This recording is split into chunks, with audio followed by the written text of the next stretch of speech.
আবার নাই আমার নিজের গোবর থাকলে একটা শক্তি আলাদা। গোবর না থাকলে আমরা আবাদ করে পাই না, আবাদ না করলে ফির গরু খাবি ফির কি, ওই জন্য খাবারটা আবার যত খাইবো অত হাঁকবে।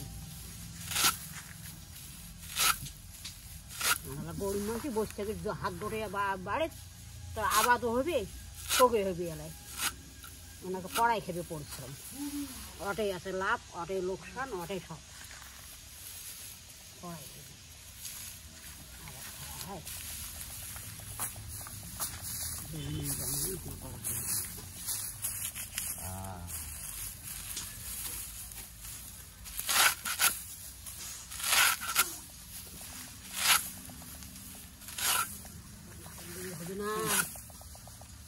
দিদি রে এনা করি হাতি হুতি যাও রে, হাতাপাতি করি রে, না করলে হবার না। আইসো ওটা তোর করে কি হ্যাঁ না শরীর যদি তোমার বৃষ্টি দিছে সাঁতাই করে তোমার এলামও বাদ দাও ভাই রে, শরীর বীজ হলে না নাকে ফির পড়ি দিলে হার মরণ। মুই এলা দাদা দিদি নিয়ে এলা করি ফেলে মেলায়, ভাই আছে দিদি আছে অন্যের সাথে এলা কর্ম গৌ জোগা খাবার দিই।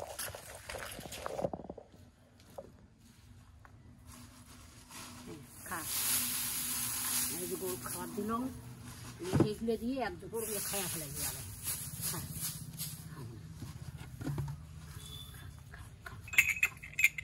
আদর করম কা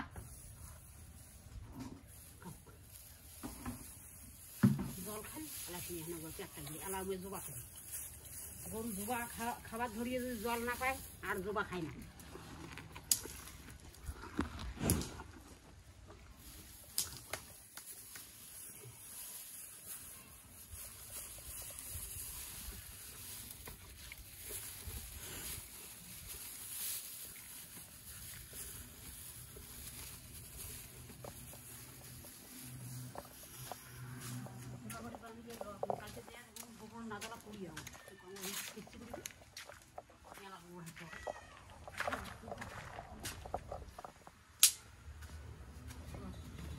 কি ওটা চলে সেটা ঘন্ট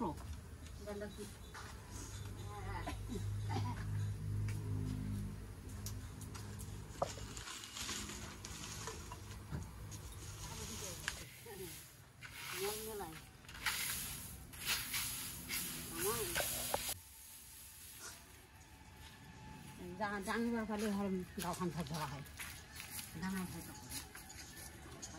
মেশিন একটা আনিয়ে ফির 2 দিন হলে 100 টাকা নেবে।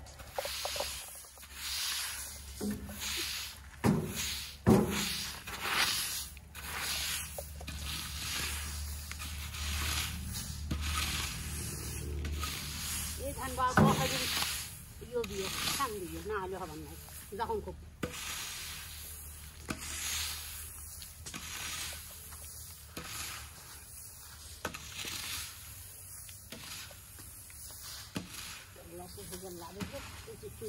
না করছে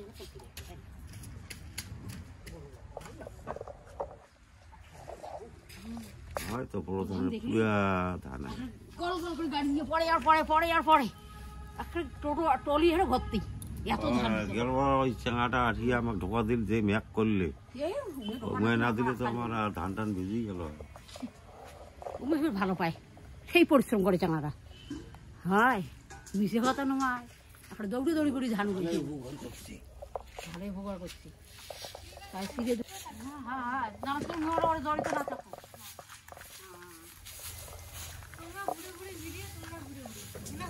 হয়